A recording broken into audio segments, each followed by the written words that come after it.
Hello everyone and welcome to the 13th episode of the Heavensward Dungeon Lore series.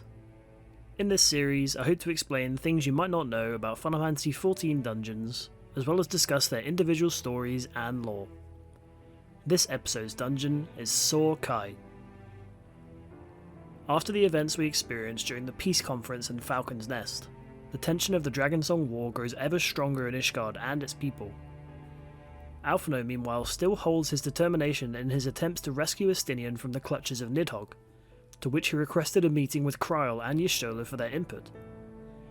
We meet with the pair and they expand on the situation, Y'shtola having seen the dark ether of the worm seething from its eyes, wrapping Estinian in invisible bonds and almost smothering his own ether.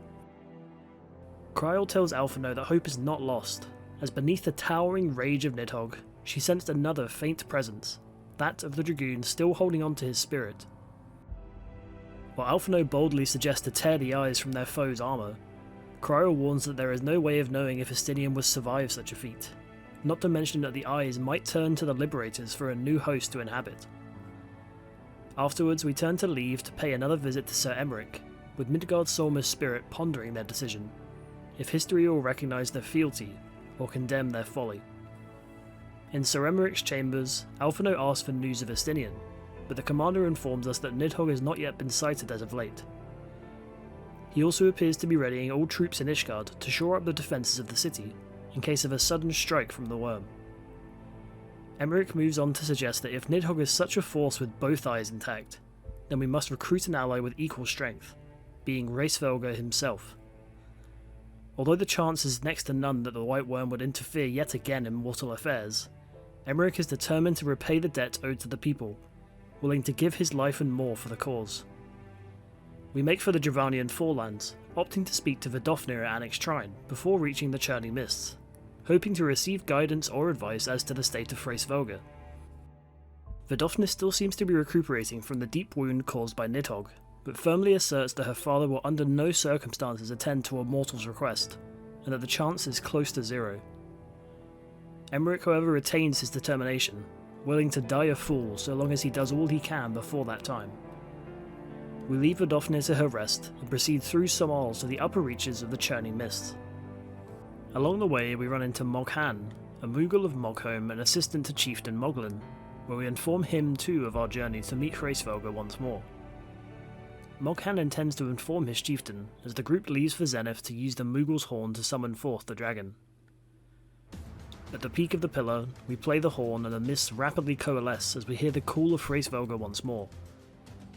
Emmerich attempts to begin parleying with the dragon, but Hraesvelgr has none of it, knowing the reason we came is to beg his aid against Nidhogg, his own brood brother. He reminds us once more of his beloved Shiva, how their love once built the bridge between man and dragon, until Thordan and his knights ripped away the peace for power.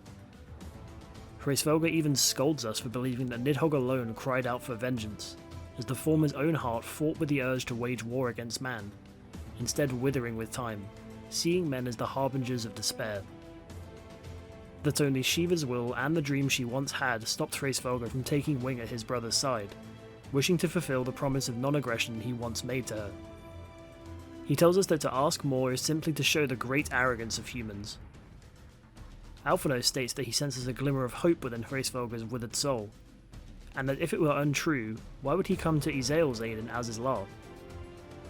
While Hraesvelgr tells us that he was moved by her determination alike to that of Shiva, Alphinaud believes that the dragon weighs our merit by our actions, and how they influence the past and the future.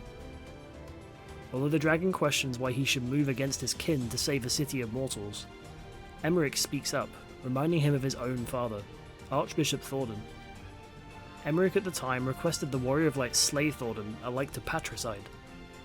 Even though Emmerich would not be the one to land the killing blow, the greater good was ensuring Thordan's plans did not come to pass. The knight moves on to say too that even should Estinian be unreachable within the depths of Nidhogg's being, he would be willing to slay a dear friend to fell his direst foe. Hraesvelgr again questions us, but Midgardsormr materializes in front of the great dragon. The Father of Dragons speaks for us, telling Hraesvelgr that the servants of Hydaelyn have purer intentions than most, and look for the freedom of Estinian as well as Ishgard. Midgardsormr also reminds his son of the outcome should Nidhogg's rage go unpunished forever, and what it would mean for the further future. After pondering a little while longer, Hraesvelgr decides to put the group to the test, putting to us to visit the ruins where Ratatoska once resided. Hraesvelgr takes flight and bids us speak to his kin once ready for his trial. Just below the pinner at Zenith, the imperious wyvern stands waiting to whisk us away as we face a conflict with one of the first brood for the second time.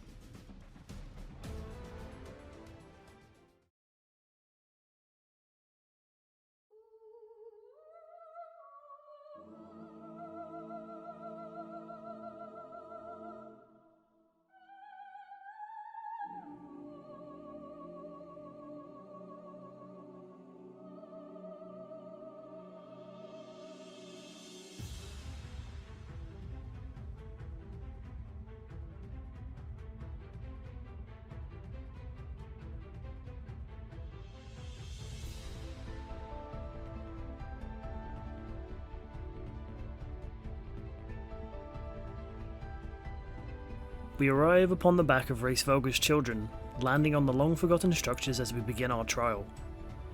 Sohr Khai, as mentioned by Hraesvelgr, was once the home of Ratatoska, but the current name in Dragonspeak gives the meaning of an apology of sadness, no doubt for the terrible loss experienced here. However, we proceed forwards through the area, defeating the inhabiting creatures as well as several fan-like enemies. Something of note is that the fan enemies remain where they fall, and any stepping upon them are pushed away with haste. After defeating a second fan, we reach Unsevered Despair, where to our surprise, the Moogle chief Moglin awaits us. The Moogle appears to be very aware of his part of the trial, and vows to defeat us, stopping our ridiculous name from proceeding any further. Alarmingly, Moglin fights with striking similarity to King Mogulmog XII, summoning forth his allies, each of which have their own dangerous ability. Thankfully, however, the Moogle minions are much weaker than those of the king. Moglin, however, focuses much of his efforts on reviving his allies. Captain Mogson defends his chiefdom while active, and must be defeated before attempting to bring low the massive Moogle. Moglin meanwhile uses Moogle Praise, channeling energy to a nearby fallen ally. The party must try and attack the fallen Moogle to move it away from the energy, preventing Moglin from reviving him. When injured, yet another wave of minions appear, reminiscent again of Mogulmog XII, but these two can be easily dispatched. Moglin casts Pom Holy to deal damage to the party, and again attempts to resurrect multiple allies intermittently. When brought to a weak enough state, the Moogle concedes defeat, admitting we'd made our point. We use the flowing winds behind Moglin to travel to an Answer of Silence, where fog rolls in and a great white light appears in the distance. We encounter a handful of Anzu eggs here, which hatch into Anzu chicks. After defeating them, the nearby wall bursts and a furious Anzu mother attacks the party. We proceed through the walkway, defeating another Anzu and reaching a raised platform with a large insignia of a dragon upon it, reminiscent of the one representing Ratatoska in the stories told by Hraesvelgr on our first visit to Zenith. After defeating a griffin-cum-vulture-like creature known as Kargas, we reach Unstifled Prayer, where a winged horse creature known as Pokiraj awaits. This creature is another pulled from real-life mythology. The Pokiraj is from Hindu beliefs, known as the Heavenly Horse of Bengal. During the fight, the creature seems heavily lightning aspected, using burning bright on party members to zap them with a spray of lightning. The party must be careful not to accidentally destroy the side walls of the arena, however, as the beast uses touchdown to position itself for gallop, forcing the party members to the side to avoid heavy damage, while also being pushed away. If the walls happen to be destroyed, the party finds themselves receiving a nasty electric shock from the electrified water. Additionally, Pokiraj uses Cloud Call, summoning a small storm cloud above a party member. After a time, this cloud bursts with a large pulse of lightning, damaging party members and destroying any nearby walls. Afterwards, we take the next wind current into the distance, arriving at an Answer of Shame. Here, the golden lights break through the highest clouds, giving the area a somewhat heavenly appearance. We begin tackling Hraesvelgr's children, each eager to test us in our trial. As we progress here, Hraesvelgr himself flies around us, observing our progress as we handle more wyverns, telling us he is not yet convinced. A large ice dragon forms a bridge across the platforms, after which we take a final wind current to a raised platform. Heavensward flies over our heads, warning us that he must spare us no clemency, as we reach the arena of our final trial.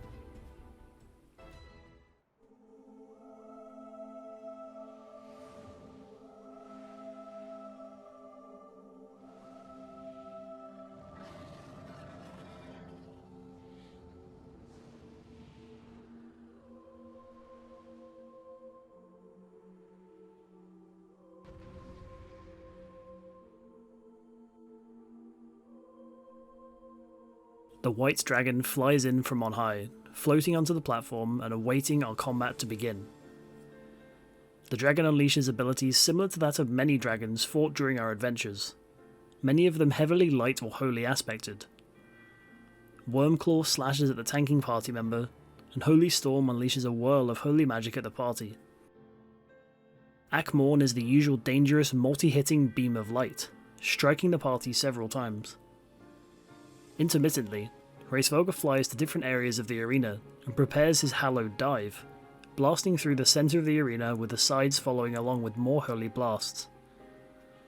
When injured, the dragon tests our resolve yet more by calling upon the magics used by Shiva, with Diamond Storm freezing the arena floor, causing party members to slide around when moving. While the arena is frozen, he performs his hallowed dive yet again, along with bombarding areas of the platform at random. After dodging his barrage of attacks and enduring more of his holy power, Heavensward closes his eyes in a solemn way and takes flight once more, giving us leave to believe our trial is won. Afterwards, the dragon lands on a higher platform and we approach him. Heavensward notes that Nidhogg too was a formidable foe even with one eye, and realises Heidelin chooses her champions well. He then confirms that we succeeded in the trial and vows to put his faith in mortals one more time, and he asks us to prepare for the time Nidhogg strikes. We return to Zenith where we discuss the trial with our comrades, with Emmerich believing Heavensward intended to teach the group what the dragon is truly made out of in a fight. Moglin arrives, complaining about the aches and bruises caused by our scuffle, but congratulates us on completing the trial nonetheless. As our comrades begin to celebrate our success, Alphino ponders as to when Nidhogg might strike. Coincidentally, just then, an enormous cry rings out across the realm, and Midgardsormr appears to inform us that the song has begun, and Nidhogg makes his way to Ishgard. Heavensward returns, bidding us use his wings to take flight to Ishgard to begin our battle, and bring the song to an end. We see the battle unfolding on the Steps of Faith, as Nidhogg dragons clash with the Temple Knights, Lucia heading the front and defeating many of his children. The fight seems to be a losing battle, however, as several knights are swept from the bridge into the abyss by passing dragons. At that moment, the Warrior of Light and their comrades arrive on the back of Heavensward and his children. After descending from our carriers, Nidhogg lands upon the bridge, noticing Heavensward standing with us. Furious, he calls out to his brother about base treachery. Heavensward, meanwhile, beseeches the Shade of Nidhogg to stand down his fury, noting that continuing on this path may yet only bring more suffering and vengeance for those who rise against the dragons.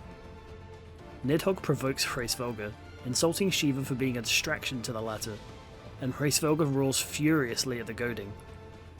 After Nidhogg notes the fury still lives within his brother, both take to the skies and a huge battle begins. Nidhogg manipulates a pillar upon the bridge to slam down on our allies, but Heavensward blocks it and chases Nidhogg down. Both clash in the sky as it fills with energy both light and dark, transforming the skyline into a mixture of their fury. Nidhogg meanwhile appears to be glowing with a dark power, and after the smoke clears as they slam into the bridge, he is seen with Heavensward's torn wing in his maw, standing victorious upon his brother. However, Heavensward does not appear finished, as he informs Nidhogg that he lent the power of his eyes to another. The Warrior of Light steps forward, absorbing the energy from his eye, standing to face Nidhogg. The dragon recognizes us from the battle in the area, and vows that now his strength is fully restored, nothing in creation will stand his might. The Warrior of Light and Nidhogg both face each other, as they prepare to do battle upon the final steps of faith. We fight an intense battle with Nidhogg on the bridge, initially in his dragon form, After some back and forth, he changes to a humanoid form using the body of Estinian, unleashing many Dragoon-style abilities upon the party. Finally, after being heavily damaged, the dragon re-emerges with his dark-powered form, glowing intensely and unleashing more fiery abilities, as well as his own deadly Akmorn. After which the Shade of Nidhogg returns to the form of Estinian, clearly defeated and on his knees for the time being. We see Nidhogg ponder his defeat, refusing to give up, but as he stands and prepares to re-engage the Warrior of Light, Estinian himself begins to wrest control of his body from the worm, managing to choke his own throat to prevent Nidhogg acting. Alphinaud and the Warrior of Light make their move, rushing in to pull the eyes from Estinian's armour. Met with great resistance, Estinian warns us that there is no time, and to simply finish him off, but both ignore this cry, desperately pulling on the eyes. As the light brightens, we see a hand appear on both eyes, and Alphinaud and the Warrior of Light each look up in turn to see Izael and Horshafont respectively, each still with us at heart. We successfully wrench their eyes away, and a bright light engulfs the group. Nidhogg's spirit, freed from his wrath and finally defeated, ascends to the sky, wondering where his path leads after being beaten by mortals. He then vanishes along with the forms of Horshafont and Izael, lain to rest at last. Estinian lays upon the floor, but Emmerich quickly shouts to us to throw the eyes over the edge, disposing of them for good. The group then gathers around Estinian, thankful to see he still breathes. Emmerich picks him up in his arms, taking him back to the city. Hraesvelgr lands, complimenting our skill, and that his power was not the factor of our victory.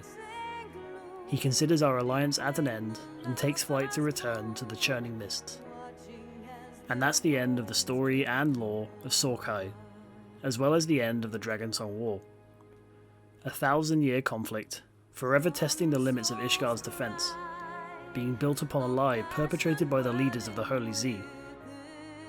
With Nidhogg finally vanquished, Hraesvelgr's trust in humans has a chance to regrow, and the relations between man and dragon might one day be as peaceful as before the war began. As for Estinian, we can only hope he recovers in a more stable condition, free of Nidhogg's curse and able to become the Azure Dragoon once more. I hope you enjoyed this video. If you did, leave a like and subscribe to the channel for more Final Fantasy XIV lore, and I'll see you next time for the hard mode version of Hullbreaker Isle.